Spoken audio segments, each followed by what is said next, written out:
DeVante Parker's contract extension with the New England Patriots is about both performance and trust. It also has the chance to be a bargain for both sides. Stick around. You're about to be locked in to the Locked On Patriots podcast. You are Locked On Patriots, your daily New England Patriots podcast.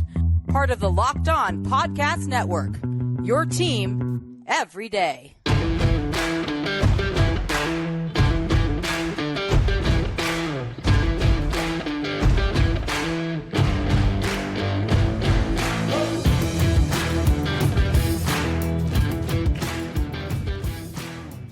Hello to all of you Foxboro faithful. Thank you once again for making Locked On Patriots a daily part of your New England Patriots coverage. Welcome to the pod. We are a proud part of the Locked On Podcast Network, your team every day. So subscribe or follow for free on YouTube or wherever you get your podcasts to ensure that you get the latest episode as soon as it's available.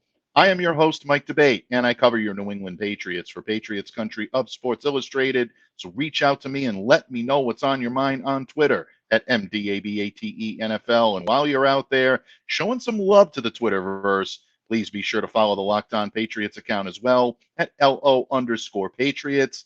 Today's episode brought to you by LinkedIn Jobs. LinkedIn Jobs help you to find the qualified candidates you want to talk to, and they help you do it faster. Post your job for free at linkedin.com/LockedOnNFL. That's linkedin.com/LockedOnNFL to post your job for free. Terms and conditions apply. Patriots fans, thank you for joining me here today on the pod. Hope you had an amazing weekend. A lot of you are extending your weekend into the holiday, and if you're spending any of that here with us on Locked On Patriots, my unending gratitude to you. I'm honored and humbled by all of your support, especially all of you everydayers out there. You all are the ones that make Locked On Patriots possible. And folks, today is Mailbag Monday here on the pod. That means the monster, master of disaster, Thomas Murphy of E2G Sports is going to be popping in here in just a moment to make this a hashtag Locked On Murph Monday. We're going to discuss wide receivers, offensive line, two of Murph's favorite subjects. Who is the number one wide receiver on this team if DeAndre Hopkins decides to sign elsewhere? And does it even matter if the Patriots don't prioritize the O-line? All of this and more great stuff from a pair of valued everydayers who submitted great questions. So stick around, folks. You will not want to miss this. But first, as the collective eyes of Patriots fandom awaits word on the playing future and destination of DeAndre Hopkins, Pats veteran DeVante Parker is apparently ready to take his own future into his own hands. Reportedly agreeing to a 3-year contract extension with the club last week, additional details are now beginning to emerge regarding the structure of his deal. It's going to keep DeVante in New England through the 2025 season, and based on what this deal looks like, I don't see him going anywhere prior to the end of it. Patriots clearly making a commitment, and Parker is making a commitment to himself. His new pact with the Patriots, heavily incentive-laden, allowing him to earn up to the $33 million maximum through playing time and performance-based milestones. And a Monday afternoon report from Henry McKenna of Fox Sports shed some new light on the manner in which DeVante may maximize his earnings in the coming season. And again, this report coming directly from Henry. The contract includes a $4.6 million signing bonus, a $14 million in total guarantees, with reachable incentives for receptions, yards, playing time, and all-pro honors. Now, the deal also includes workout bonuses. The contract has fully guaranteed salaries for 2023 at $1.22 million and 2024 at $3.3 million. So with the per-game bonuses, DeVante could end up making just over $11 million in new money in 2023 before game performance incentives kick in. On his previous deal, he was set to make $6.3 million in 2023. So in short, what DeVante's deal looks like for the Patriots is what is known in NFL circles as a pay-as-he-produces deal. ESPN's Mike Reese put it very eloquently over the weekend, and that's exactly what this deal appears to be. The incentive tiers based on receptions, yards, playing time percentage, and again, all pro honors. Now, even though additional details have to be made available in order to determine the Patriots' cap savings, that's according to our good friend, the Pats cap himself, the Wizard of Benzon, or I should say, the Pharaoh of Foxboro Finance. That's gaining an awful lot of traction, folks. I like it. That's what we're going to continue to call Miguel here. But Miguel Benzon is the best in the business. And he does know that there are some details that need to be released before we can calculate the exact cap savings.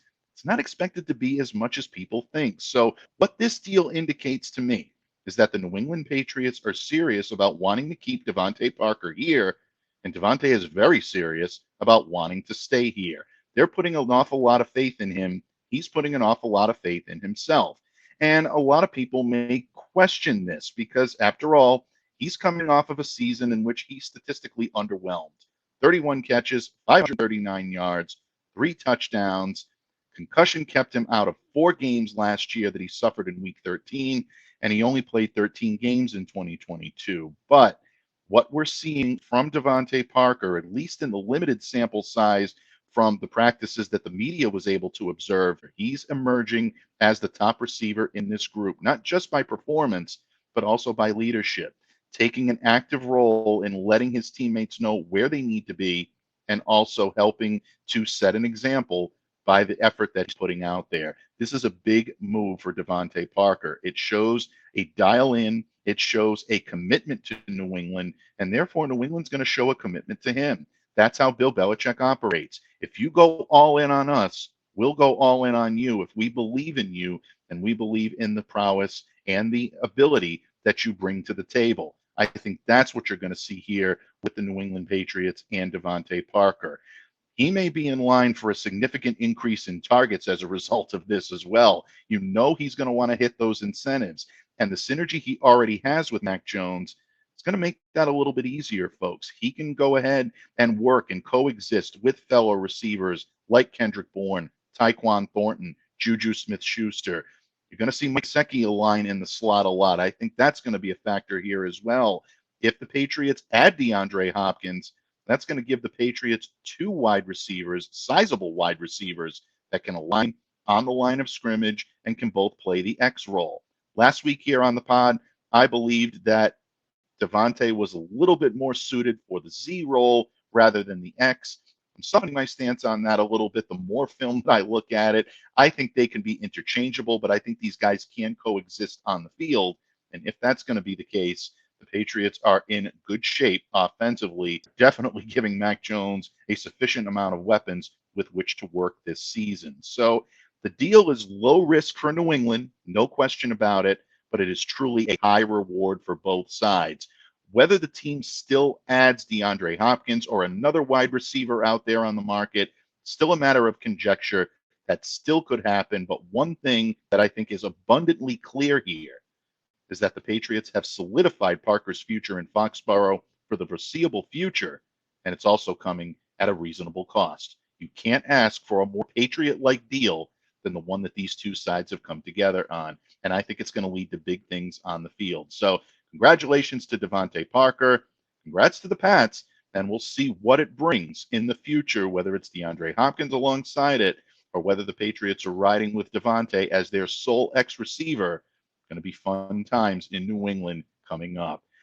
Pats fans, the Count of Murphy Fisto is about to bring his own version of holiday fireworks here as Murph helps dive into the mailbag here on Locked On Patriots in just a moment. We're going to talk Pats wideouts, offensive line, and Foxboro priorities. So stay locked in to the Locked On Patriots podcast, a proud part of the Locked On Podcast Network, your team every day. Pats fans, these days, every new potential hire can feel like a high-stakes wager for your small business. You want to be 100% certain that you have access to the best qualified candidates available. That's why you have to check out LinkedIn Jobs. LinkedIn Jobs helps find the right people for your team faster and for free. Simple tools like screening questions make it easy to focus on the candidates with just the right skills and experience so you can quickly prioritize who you'd like to interview and hire. It's why small businesses rate LinkedIn Jobs the #1 site in delivering quality hires versus the leading competitors. You will not believe how easy it is to create a free job post on LinkedIn Jobs, so don't delay, do it today. LinkedIn Jobs helps you find the qualified candidates you want to talk to. They help you do it faster and they help you do it for free. So post your job for free at linkedin.com/lockedonnfl. That's linkedin.com/lockedonnfl to post your job for free. Terms and conditions apply. Patriots fans, thank you once again for spending part of your day, part of your abbreviated holiday weekend here on Locked On Patriots. It is hashtag Locked On Murph Monday. It is hashtag Mailbag Monday. And it's the day before the 4th of July, folks. All kinds of stuff going on. We know it's a busy week for everyone. And if you're taking time out of your busy schedule to join us here on Locked On Patriots, we are forever grateful. And I say we because, as you know, it's time to open the mailbag, and Mondays were created for this man anyway here on Locked On Patriots. My good friend, the kind of Murphy Fisto himself, the legendary Thomas Murphy, joins me here today. Thank you for coming to me on this holiday weekend, Don Murph. Happy birthday, America. I'm always Absolutely. glad to be here, Michael. No, doesn't matter what day it is, what time of day it is. I'm here when you ask. Absolutely, and we're always happy to have you. And got to tell you, Murph, it could have been an opportunity. I always call you the monster master of disaster, the dancing destroyer, the green king of sting, the Count of Murphy Fisto. Maybe a little Apollo Creed outfit would have been good today. But we digress, folks. We're going to continue, and we're going to press on with what we've got because we've got some fireworks of our own to make, folks. It's time to open up the mailbag, Murph. Yeah. We love it here on Mondays, and it's always fun. And we got two great questions for you today. And Murph, we're going to start off with sort of the news of the day, but not sort of the news of the day. Since the last time we had a chance to share the microphone together, the Patriots have extended DeVante Parker 3 years, approximately $33 million, although a lot of those numbers. Yeah, absolutely. Fantastic deal. Absolutely. Steve Balistreri joined me here on Friday. We talked a little bit about the on-field logistics. Pat's Cap joined me on Thursday. We talked all the financials, and it has a lot of people wondering whether or not the Patriots see DeVante Parker as a major part of this offense this year. Maybe even, dare I say, Murph, wide receiver 1. The Patriots still remain in on DeAndre Hopkins. All the reports out there over the weekend say the Patriots may actually even be the front runners to sign DeAndre. But you know as well as I, Bud, that these reports are only skin deep. Nobody knows what's really going to happen until it happens on the dotted line. So in that regard, Donald from Narragansett, Rhode Island. I got to wonder if Donald is somewhere honoring the man by crushing the can. Folks, if you don't know what we're talking about, just Google Jaws. You'll know exactly what we mean. Those of you in the know, all of you everydayers know what we're talking about. But Donald is from my home state. So, Donald, thank you for submitting the question by email, no less, to the Locked On Patriots email box. Yes, folks, if you go on Twitter, you'll see the link for the email. You can always submit questions that way as well. And Donald wants to know, if the Patriots fail to sign DeAndre Hopkins, who will be the wide receiver 1 this season? Well, Murph, we just talked about DeVante Parker. We've talked about, as you like to call him, the Slim Reaper and Tyquan Thornton. We've talked about Kendrick Bourne, Juju Smith-Schuster. So many people out there. In your estimation, if the Patriots do not bring DeAndre in, who is going to be the #1 receiver on this team, whether it be in targets or whether it just be in stature? Hunter Henry. Hunter Henry's going to come out with the most targets and most receptions this year. That's just the way it's going to be. These guys are going to drag ass all over the field, and Hunter Henry is going to be pulling it all down and scoring the most touchdowns this season. There you go. There's a curveball for you right there. No, it's going to come down to a lot of health. All right, we've gotten into the Wayback Machine here, people, and the open receiver is going to be Mac Jones's favorite receiver this year, and I believe that Hunter Henry is going to end up being open more than anybody else on this team. As I said, it's going to come down to health and well-being. DeVante Parker has not been the healthiest individual on the planet. We're hoping, we're knocking wood. Yep, I got a wood desk right here in front of me, and we're knocking on that. Juju Smith-Schuster still has knee issues that we've all talked about ad nauseum. Right when he got drafted, and we're all hoping that he stays healthy.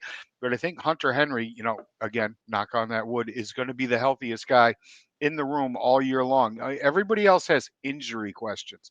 I think Hunter Henry and Mike Gesicki are the two guys that will probably be on the field more than anyone else in these packages that we're going to see run out there. So yeah, I think Claire is going to be a very happy individual this year. There's going to be a lot of stuff run through these tight ends. I was just going to say, if you hear that giant squeal, folks, when Murph had mentioned that Hunter Henry was going to be the leading receiver on this team, yeah, that came from West Midlands in the UK. Claire is definitely happy to hear that. And I have to say, Bud, I agree with you. I think the tight ends right now are going to be the most targeted position on the field.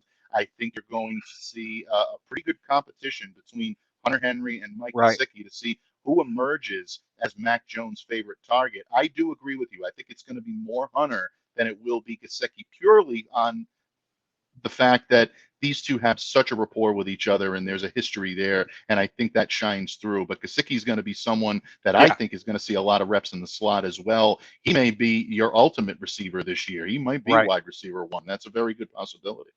That's a fantastic possibility. I just think that the chemistry that Mac already has with Hunter is really going to push things up, and after that there's you've really gotta sit back and wonder who is going to be that next man up, that guy that Matt goes looking for. And after Hunter Henry, I think it's going to end up being Kendrick Bourne.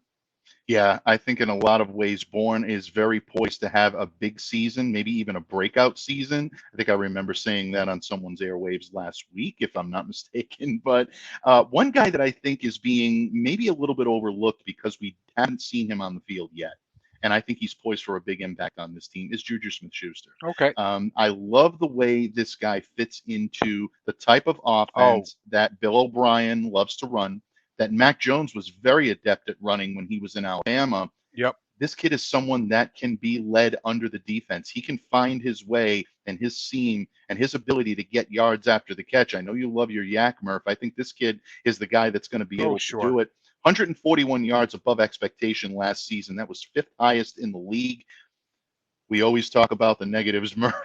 Unfortunately, when it comes to the Patriots and yak last season, a statistic we've shared several times on these airwaves, New England Patriots, 33 yards as a team after the catch in 2022. So I think in terms of the amount of receptions that you're going to see, I think Juju may be at the top of the list, even above DeVante, above Kendrick, and above Tyquan, because I think they're going to be used more in the specialized X or Z receiver roles. I think you're going to see Juju come out as really a slot machine for this team. When Gesicki is not aligning in that role, I think it's going to be Juju, and I think you're going to see a lot of him this year. So yeah, I can see your point, and it's hard to argue it. I'll stick with what I'm going with. I think in a lot of ways, the lines are going to be blurred this year with receiving tight ends and wide receivers. I think pass catcher is really more appropriate for the way this team is structured. And that's really the way Bill O'Brien loves to operate. So I count that. I think Donald will agree with you as well if he's having a Gansett. Hi, neighbor. And before we take our leave of this subject, Murph, though, I have a question for you that I'd like to pose to you. In that, DeVante Parker's extension clearly shows that the Patriots have faith in his ability. They want to keep him around for a little while. Thanks to our good friend Mike Reese over the weekend, we saw a few details start to emerge about this contract. Not a lot of guaranteed money, not an overly loaded contract. A lot of people are questioning why someone with a questionable injury history like DeVante has would sign a deal like this. But it does make sense in a lot of regards. Do you think that this type of a contract indicates that the Patriots are looking to make him more a part of this offense this year? Or do you think this is purely just keeping a guy in the room that they feel they need to hold on to? No. I think he's going to be a bigger part of the offense this year and going Mm, forward. He's right now, I believe that he's the only receiver that's under contract after 2024. mhm, You know, it's somebody, and to give him a deal like this and to show that, yes, we believe in you, but yes, you've got to be on the field, you've got to go out there and prove it. Um, just tells me that they will be using him and utilizing him more often. We mentioned, just a minute ago, the yak that he's able to get after, what he's able to do with the ball after the catch, after he high points, give him a little space and see what goes on. Yeah, this is somebody that Bill O'Brien came in, started rewatching a lot of film of, and said, "Yeah, this is a guy that I can use. This is a guy that's going to do more than move the chains for me. This is a guy that's going to catch those balls running along the back end of the end zone." Yeah, they've got big plans. He's mhm. definitely in the mix. Yeah, I agree with you. Steve Balestrieri brought up a very interesting point on Friday, and he and Derek Havens on his podcast, Patriots Fourth and Two, were talking about this last week in terms of the difficulty that New England had in scoring in the red zone last Yep, year. And they did. They were one of the worst red zone teams in the league last year. Now, all of a sudden, if you're adding guys like Mike Gesicki yep, and possibly even DeAndre Hopkins, but then you also make DeVante Parker a bigger part of right. the red zone. Now, all of a sudden, you go from having virtually no weapons in that area to three potent contested catch machines And that can don't really forget make Thornton. plays. Don't forget Absolutely. Thornton. He can go up there and high point, and he's a tall drink of water. I don't Oh, call yeah. him the Slim Reaper for nothing. Yeah.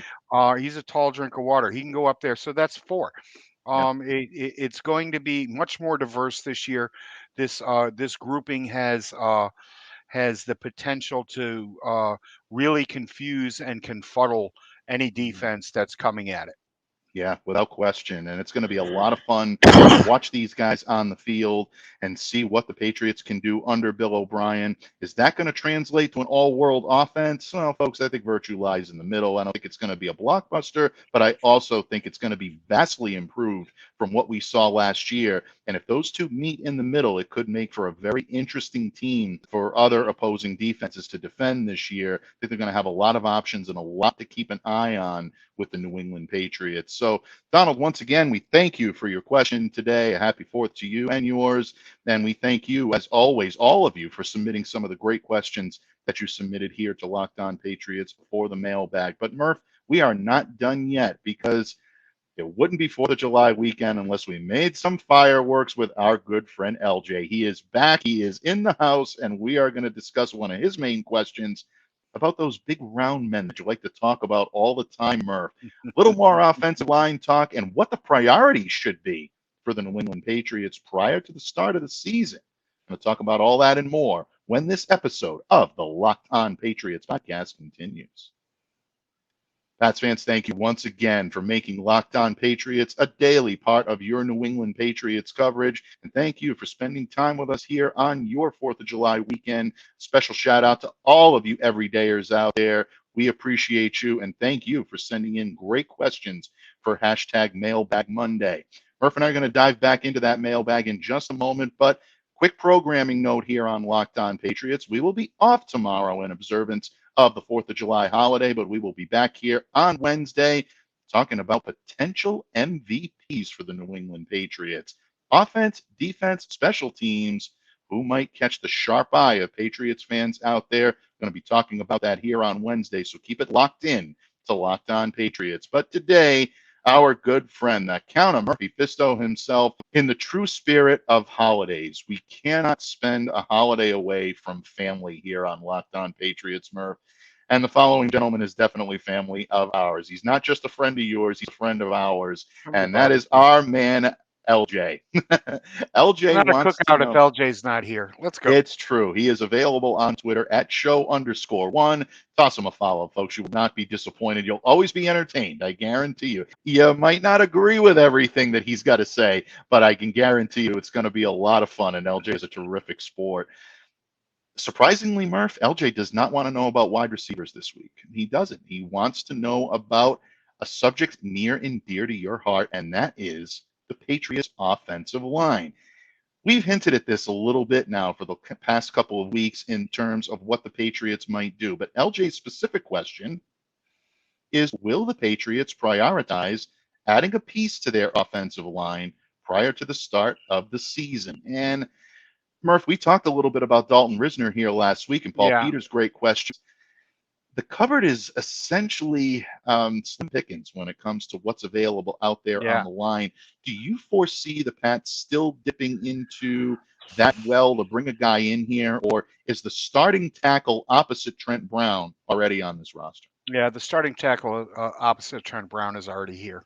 Mhm. He is. There's something could happen. Somebody could have a holdout, and there could a trade could go down. The Patriots have enough cap space right now with what they've opened up alongside to make a minor move, maybe a little depth there, but no, the right tackle is already here. You know, we got Trent Brown over there on the left. Make Trent happy. We talked about that before. Riley Lee, right? I can't speak today. I really can't. Riley Reef is probably going to be the starting right tackle. And yes, this gives me a bit of pause. You know, City So has moved in over there. He's somebody that we're talking about, but it's not pretty. It's not pretty. We all wanted the Patriots to do something, make a big splash in this area in free agency. They didn't. We saw all the overpays that happened at the position. Folks call them overpays. I don't. You can't overpay big giant round people. You just can't do it. And but no, I think he's already here. Unless something a trade comes about, I can't really see them going out and signing somebody if some kind of cap hit is going to slap somebody in the face that they need to go do something else. Yeah, I just don't see it happening. I just want it Mm. too much. I think the way the Patriots have invested their money tells me a little bit more about what their plans are. They've drafted very heavily along the offensive line now for the last Right, couple of years. I think a lot of people forget, bringing in Antonio Mafi, bringing in City right. So, that they still have guys like Jason Hines, Andrew Stuber. There are guys on this roster, that's Cody Russi. There are still guys on this roster that fill Right. out that, and none of the names that I've mentioned are really true starting tackles, but No. some of them have the ability to make that adjustment and be able to play the position. They've also brought in veterans like Riley Rafe, like Calvin Yep. Anderson, a name that really should not be forgotten based on what we saw on the field just a few weeks ago when the Patriots were having mini camp and OTAs, is Connor McDermott. Yeah. Don't be a bit surprised if he emerges as a strong contender for the starting role. He started 6 games last year. Yep. He allowed 8 pressures without surrendering a sack. I can tell you that during the team drills that I watched, he looked to be the most comfortable offensive lineman in that position. He looked to be a pretty formidable blocker at the end of the line. I understand that until the pads come on, you're not going to know who's the true Right. alpha in that room. But these guys have more than enough, I think, built up to understand that they're not going to look elsewhere unless somebody drops on your lap. I know they had DJ Fluker in here for a workout.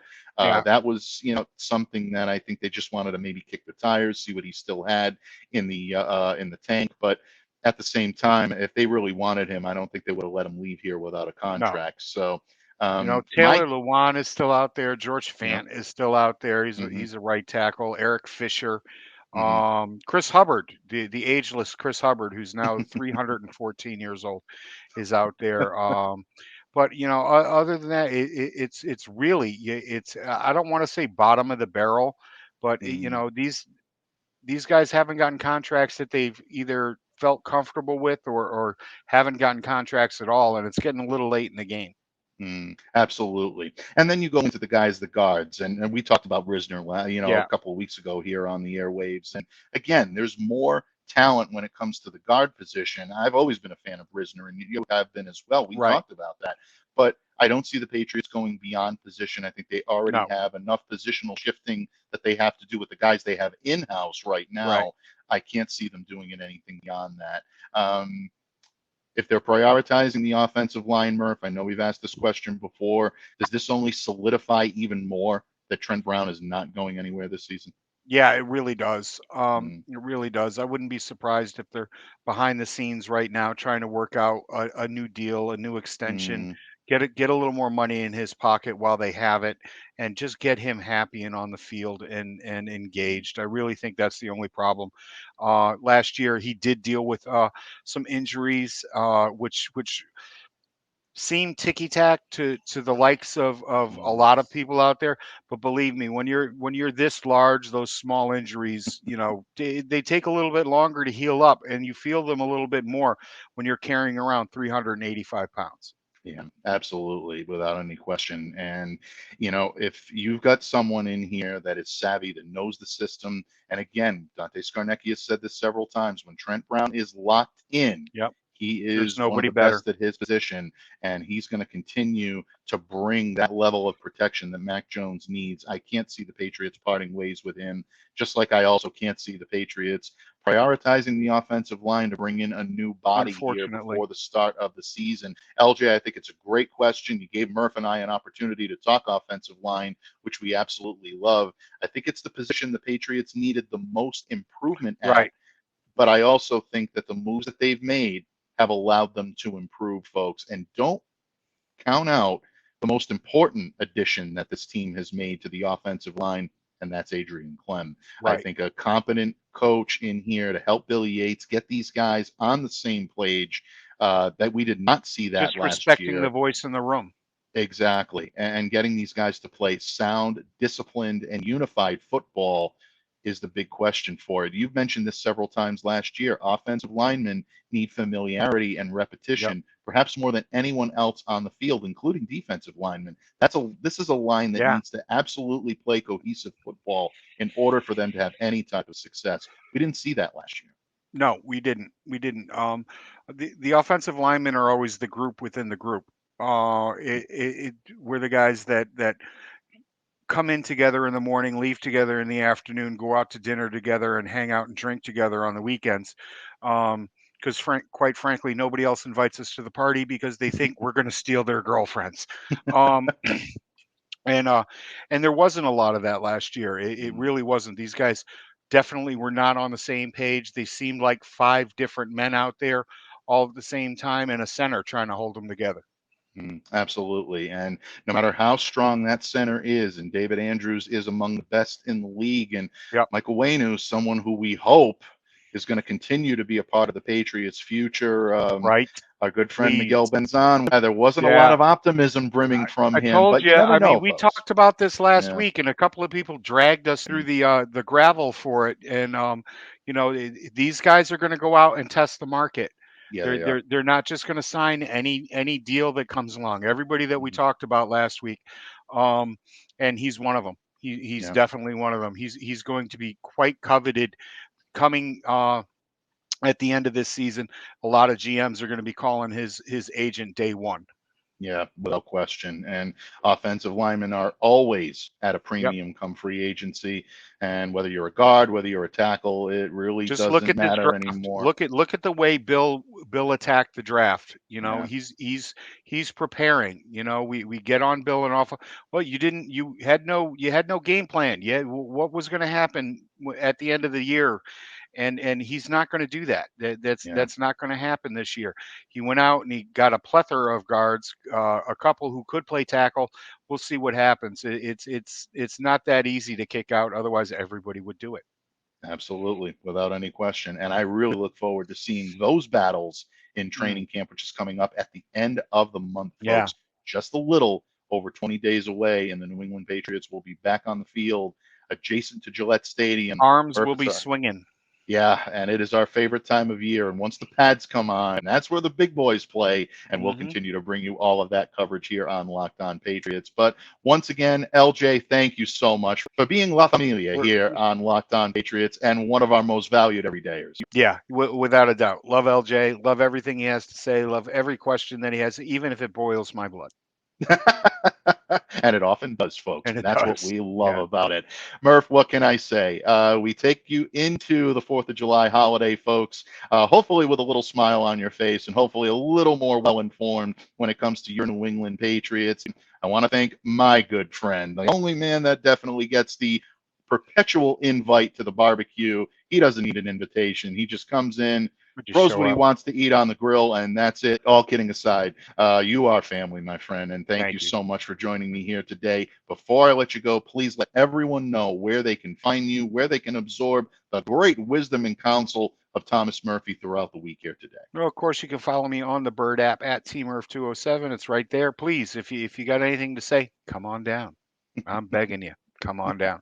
Of course, you can read me at e2gsports.com. I got a nice little Garrett Whitlock piece up there this morning, and what the Red Sox are going to have to do with possibly another subtraction from this starting pitching. I know the injury bug definitely hitting the Sox rotation. Anything in the written realm that you need to know for your beloved Boston Red Sox, check out my good friend over here at TMurph207 and all his written work, joining all of the great content that is shown on e2gsports.com. Don't forget, if you want to fill your Red Sox fix as well, check out my good friend, Gabby Hurlbert, Locked On Red Sox each and every day. You will not be disappointed. Gabby's doing a great job with that show, and we wish her all the best here from our sister station at Locked On Patriots. But, folks, it is definitely going to be a fun week. So if we do not see you on Tuesday here on Locked On Patriots, we'll be back on Wednesday. So make sure to tune in and download, subscribe to, follow wherever you get your podcasts.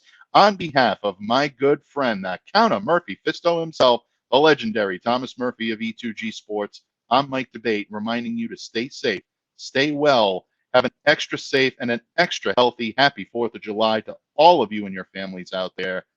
Stay well, folks. We'll see you next time on Wednesday here on Locked On Patriots.